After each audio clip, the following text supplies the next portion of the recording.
What Gail is doing is helping us stitch what we've learned from these together and really develop what's our 2030 vision for downtown. What's our next level of, instead of working on one intersection, how do you work on a corridor? So I would only encourage you to embrace the inspiration from Gail, but not be confined and limited by kind of their big, grandiose West Coast Danish thinking, and recognize that you all know what the solution for Columbus, Georgia is, and really get out there onto the street and do it. That seems like a good point to end on. So enjoy your trip.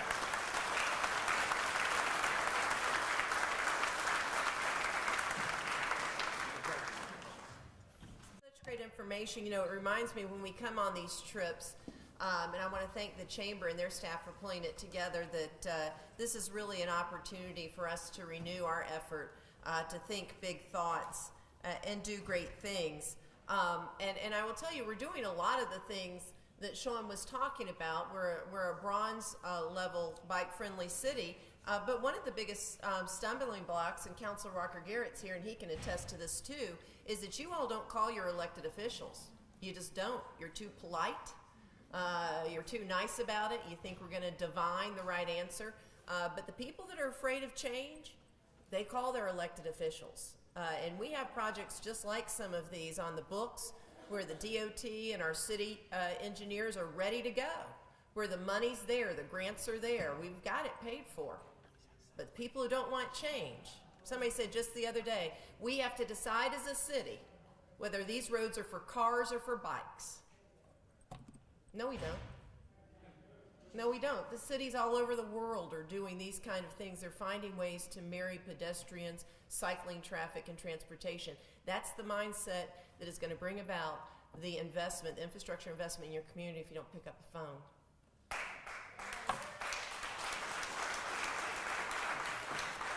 So with that, we have another real treat of a speaker, a mayor, former mayor. We have Tom Murphy, who's a senior resident fellow at the Urban Land Institute.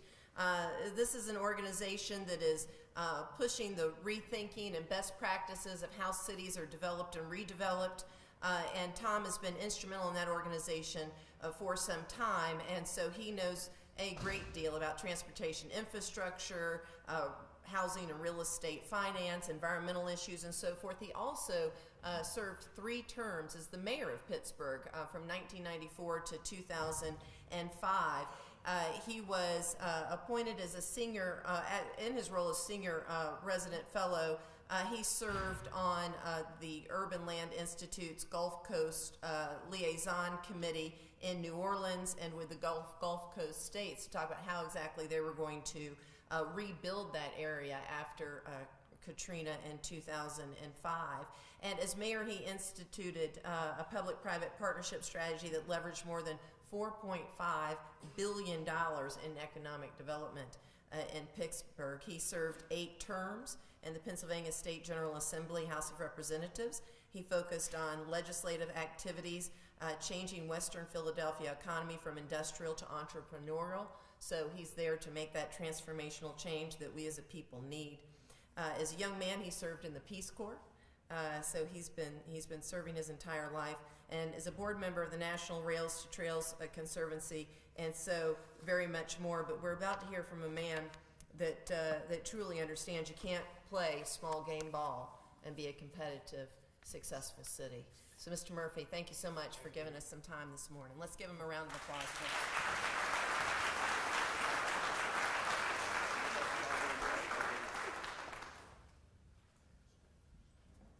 Good morning. I'm delighted to be here. In my little bit of research about Columbus, Georgia, I think you're Pittsburgh.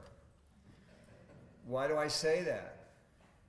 Because you have one dominant employee, the military base. It is probably 60% of your workforce, from what I see. Is that right?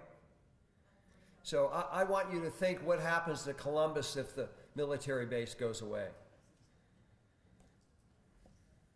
Are you thinking about how to diversify your economy? Because that's where we were. We were the center of manufacturing for the United States. we made 60% of the steel in Pittsburgh that was used in America. We made 50% of the iron. We made 40% of the glass. We dug most of the coal in Pittsburgh when I'm a young boy. And then that all went away. And between 1970 and 1990, Pittsburgh lost 50,000 people a year. We lost 500,000 people, left the region. So the city of Pittsburgh itself went from, when I'm a teenager, went from a population of 620,000 people to today to about 300,000 people. There were billboards in Pittsburgh that said, "The last person out, shut the lights off." How would you like to have that as your slogan? So that's what we were facing. You're not there. You're not Pittsburgh. I mean, and from what I've seen, you've made some really remarkably great decisions in Columbus in terms of building the kind of quality of life and working to diversify your economy. And so what we faced, what I've come to learn as I travel now for the last 10 years with the Urban Land Institute. In fact, I've been to 47 cities in the last year. Just got back from Hong Kong last week. Is what I find is that every city in the world, whether it's Hong Kong or Columbus or Pittsburgh, is trying to figure out their place in the world because the rules are fundamentally getting turned upside down. Where people work, where things are made, how we communicate with each other, the demographics that you heard, the changes in what people want. Now, how many of you belong to AARP? Give it up. If you belong to the AARP, you know you get a great magazine every month, and most of the time in that magazine, there's articles about where boomers want to live, and we don't want to live like our parents do. Most of us want to live in more walkable communities where there's great culture and arts and recreation, and where we can, maybe live and walk out to a restaurant, don't have to drive a couple miles to get a quart of milk, and even more so are our kids. And you've heard a little bit about how Pittsburgh's trying to respond to that. 50% of the people in Washington, D.C. do not have an automobile. And I work in an office with a lot of young people, and I'd say virtually none of them have an automobile. Because the mobility with the metro and Uber and bikes make mobility a very easy choice where you don't have to have a car. One car means about $100,000 more I can buy in a house because of the payments and the cost of having that car. And so if people can get rid of a car, particularly if you're young, you can afford you can afford to buy anything in Washington, D.C., a garage maybe. So you have those decisions really beginning to change, the four cities to change or not change. And so Pittsburgh faced some of that challenge beforehand. So when I'm becoming mayor in 1994, Pittsburgh was managing decline. We had lost half of our population. Our budget was junk bond status, and our pension fund was 12% funded. You appreciate that, Mayor. And we faced a very uncertain future about what we were going to be when we grew up. We had begun to work on understanding what our economic drivers were. They were heavy manufacturing. In the whole city, not only was it where people worked, it defined who we were. Our football team is called the Pittsburgh Steelers, okay? It was our culture. I grew up in that culture. My father worked in a steel mill for 51 years, and so it was where we lived, and it was how we lived, and our culture was defined by the mills. And they disappeared, and so not only did we have to face the challenge of where people would work, we also had to face a challenge of the kind of disconnect in the workforce. You did not need a high school graduate to get to a job in the mill. And so we had the lowest high school graduation rates of the 100 biggest cities in America in the 1960s and 1970s. Today, we have the second highest graduation rates of all the major cities in America. So, but we had to make that transition. And 500,000 people left Pittsburgh because they could not see a place for themselves. And as you heard, the people that were leaving were overwhelmingly young people. So we became the second oldest community in America.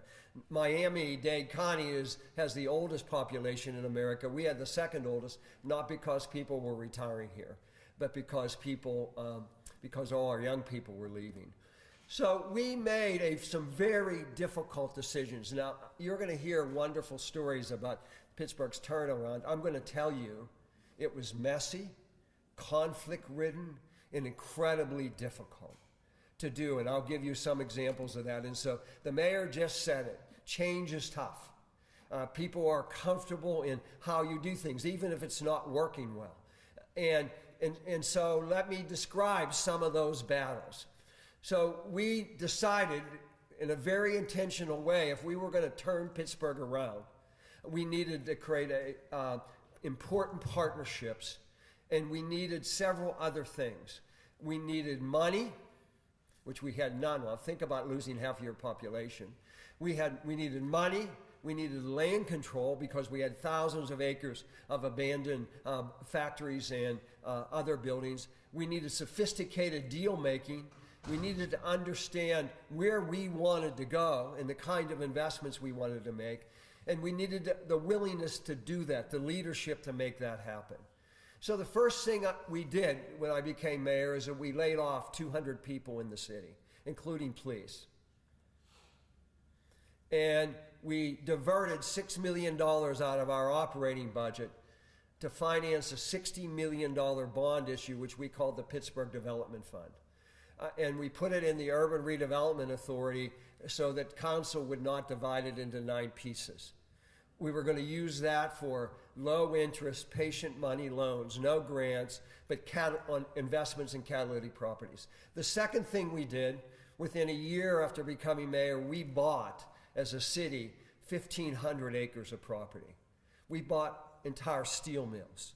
We bought an old slag dump. Slag, if you know what steel is, how steel is made, it's the cinder from cooking all the stuff, and it was 300 feet deep, and it had been dumped on this 250-acre site for 90 years. The third thing we did is that we really hired some really smart young people who understood how to do real estate deals. We also carved out a vision of what we wanted to see happen in Pittsburgh, what we thought would change the trend. Remember, we're managing decline, so we were very market-oriented, so we were thinking about how do we change the market perception where a private sector is not going to invest in an old steel mill or invest anywhere in Pittsburgh because we're losing so much population, and particularly the young people. So how do we intervene in the marketplace, and what do we need to do that? And the other was the leadership. And the key part of this was then the president of Carnegie Mellon University, Dr. Sarat, saying that we can be the economic engines of this region. Now, the universities had been here for 100 years, and they employed people and they did world-class research, but none of us thought of them as the economic engine. We thought of them as universities. And we said, what does that mean? And he rattled off, 10 people who have graduated from Carnegie Mellon University who now have started companies in California or Boston. And he says, we do not have an entrepreneurial infrastructure in Pittsburgh. We don't make it easy for people to stay here and start businesses. We were a very paternalistic city. We had big corporations and we had big unions, and we weren't very entrepreneurial at all. And so we, in a very intentional way, began to build another kind of infrastructure. So let me just make the analogy. If you have coal in the ground, that coal has no value unless you build an infrastructure to get it to the marketplace. You need the mines and the railroads and to move it to a market. And it was the same in the university. The university, in the intellectual products that they were developing with the professors and the students, they were creating jobs, but those jobs were not staying in Pittsburgh. And the young people graduating from Carnegie Mellon University were not staying here because we were a city that was not a particularly livable city for them. And so we understood we needed to do two things. We needed to think about how do we diversify our economic base, how do we create jobs in a different kind of way than we've always thought about creating jobs. And the other was how do we invest in Pittsburgh to make it a better place. So we focused on those two broad areas, and we pursued a very homegrown economy. Let me say, when I say homegrown, it was focused primarily on how do we capture people who are already in Pittsburgh, the universities, the people, the professors, and the students. How do we capture them to have them want to stay in Pittsburgh and start companies? And so we worked very hard to create a venture capital. Mark, we had no venture capital in Pittsburgh, and I'm going to say you probably have very little also. 50% of the venture capital invested in the United States is invested in two places. And you know where they are, Boston and Silicon Valley. And all of us, the rest of us, don't have a lot of that. And so we in a very conscious way, and so we authored and got passed in the Pennsylvania state legislature legislation that required the state to invest up to 2% of their assets into venture capital firms if they would locate an office in Pennsylvania, and if they would match the money. So they could get $10 million from the pension fund, and they would match that with $10 million. We went from having no venture capital companies located in Pittsburgh to having 17 offices of venture capital firms. Changed the conversation. The other is that we created a program called the Ben Franklin Partnership at the state that invests, and it's now 25 years old, and it invests about $40 million a year around the state. In Pittsburgh, about $10 million a year. It invests in very early stage startup companies. And so the results are, if you drive around Pittsburgh today, there are literally hundreds of startup companies. I'm on the board as an example of two. One, and they both were started by people from CMU, one by a professor, the other by a young woman who graduated Carnegie Mellon University, and they created, by the way, the university has created this entrepreneurial track, recruiting old people who are successful entrepreneurs to help people do a business plan, and if the business plan makes sense, that's part of the coursework. If the business plan makes sense, then they connect them into the investors and venture capitalists in this community. So there's a very clear track that did not exist, that we help entrepreneurs, wannabe entrepreneurs, to think about how to grow here. And we have I would say over the last 5 or 6 years, we have probably a really good 35 to 50 startup companies a year.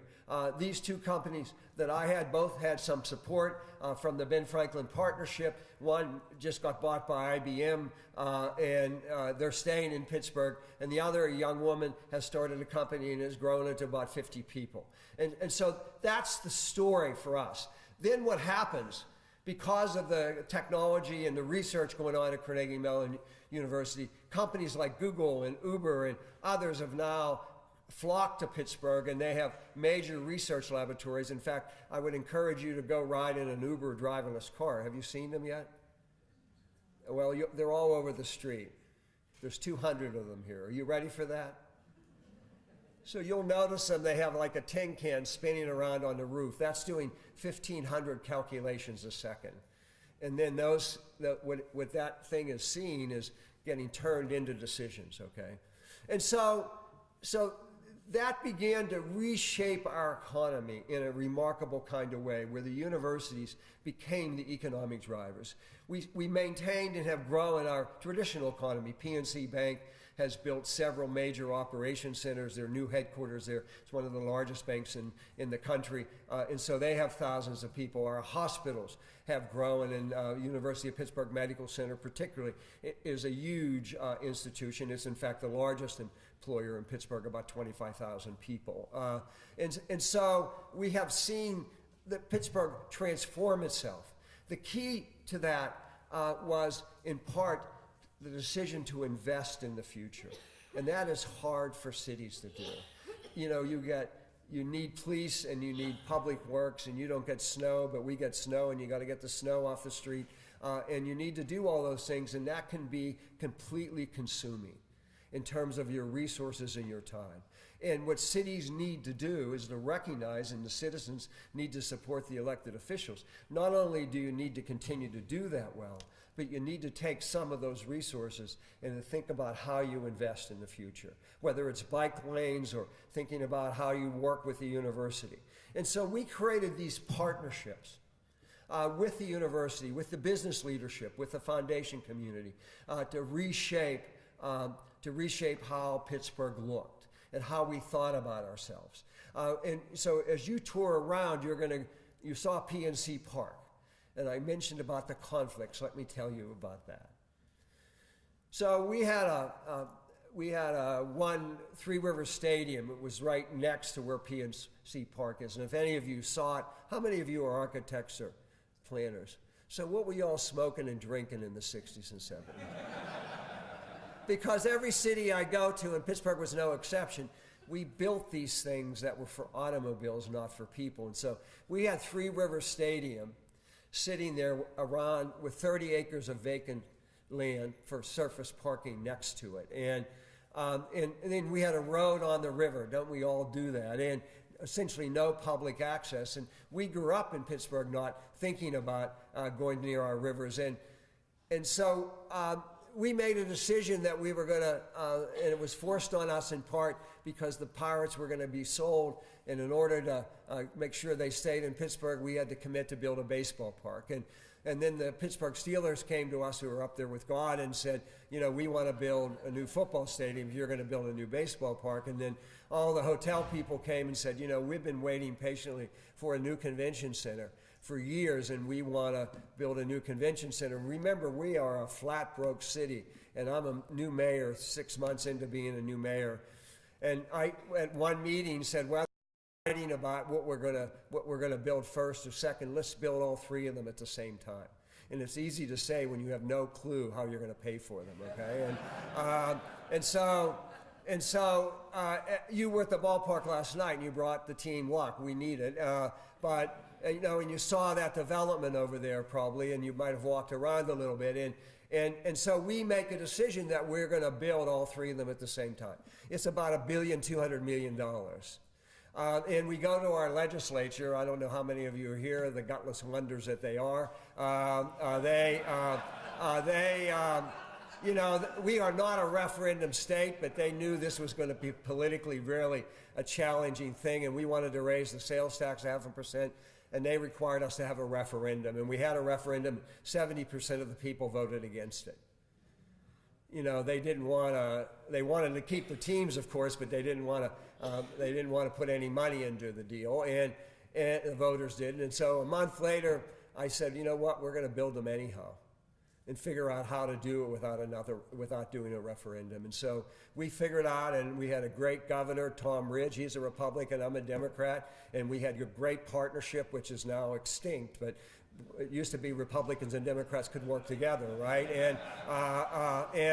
And we worked together, and he was able to get some state money, and we raised $900 million through a whole series of financial ways, and we built those facilities. And I spoke a couple months ago at an event here in Pittsburgh, and there were 300 people here, and it was over at the football stadium, like you had a get-together at PNC Park, and I said, don't you love this place? And everybody clapped and said it's wonderful. And I said, so how many of you voted against it?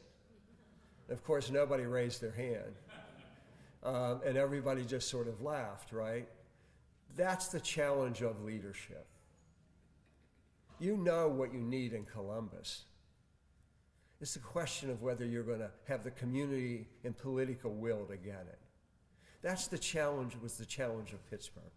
So that was one example of the kind of conflict we went through. By the way, I won 2 elections after that, so people weren't that mad at me. But it was a difficult decision at the time. And we had a whole series of those decisions. when we made them. And that's the challenge that every city faces now, because you have to reach for the future. And that reaching means that you need to think about things in a different kind of way. You know, and that's the choice that cities face. You're doing pretty well as a city. As I look at when I looked at some of the information about Columbus, you're doing okay. And so it is maybe even more difficult to change, because people will say, well, we're doing okay. Why do we want to do something different? Because protecting the status quo, given the kind of changes happening in the world today, doesn't work. And so and for me, one of the real highlights of this is Uber. I just was in Montreal Monday and Tuesday this week, and Uber has just announced they're leaving Montreal because the taxi cab union there is so powerful that they've gotten the city to make rules that makes it hard for Uber to operate. And Germany has forbidden Uber, even though it's a German word, right? And I use that as a little measure of a community making a decision that they're going to protect the status quo rather than embrace the future, because it's going to happen, whether you like it or not. The future is coming. And those changes are going to come in because they're driven by technology and a whole host of other things. And so that's what we faced in Pittsburgh. And it was very hard, even though we were a declining city, it was very hard to get the citizens of Pittsburgh to embrace change. For example, when I first announced as mayor, 300 union members picketed my announcement. Why did they picket my announcement? Because I had talked about, we got to move on. We're not going to sit and look at the old steel mills for another 10 years as we've done. We got to level them, and they wanted to keep the steel mills. They thought someday they might start up, and high technology was seen as anti-union, and I was pushing high technology, and so those are the changes that you face, and that's the question of what you choose to do. Do you say, well, we're going to keep the steel mills because maybe someday they'll come back, but we all knew they were never coming back, or are we going to say we're moving on? And that's where you are. You are doing okay. The question is whether you can do better, and whether you can begin to think about what do we need to do in a very intentional way to diversify our economy, to grow whole other new industries, because whole new industries are being created as we know it. And I'm going to end in this story. How many of you know Horatio Nelson Jackson? Everybody here? You all fail American history. He changed your life. So I'm going to tell you the story, and I want you to remember this story. Horatio Nelson Jackson was a doctor in Vermont, and he was at a medical convention in San Francisco, and he was out to dinner with a group of doctors, and they were debating the impact of the automobile on American society. And all the doctors, as smart as they were, thought that it was a toy for the rich, wasn't going to have any impact. There were no gas stations in America. There was no infrastructure to support it. And so he bet them all $50 he could drive across the United States in 90 days. And they all laughed and took the bet. The very next day, Horatio went out and bought his first car. He convinced the young mechanic, Sewall Crocker, to go with him. They bought a dog named Bud for whatever reasons that day. And the three of them, the very next day, with no plans, no maps, are driving across the United States. It was 1903. And in 1903, there were 8,000 cars in America, 150 miles of paved road, and no highway department in any state.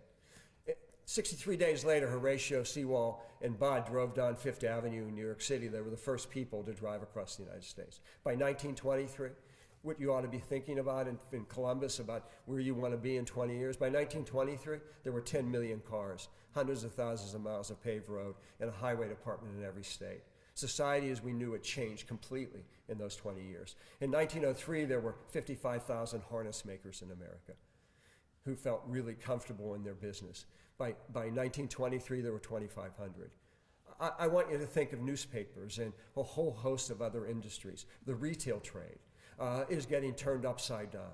We are living where Horatio Nelson Jackson was living, at a moment in time when the world 20 years from now is going to look very different. And your challenge as leaders in Columbus is to make sure you're there rather than back in 2017. You need to be in 37. You need to be thinking like that and thinking about the changes, because if you don't, you will be left behind. That was Pittsburgh's challenge.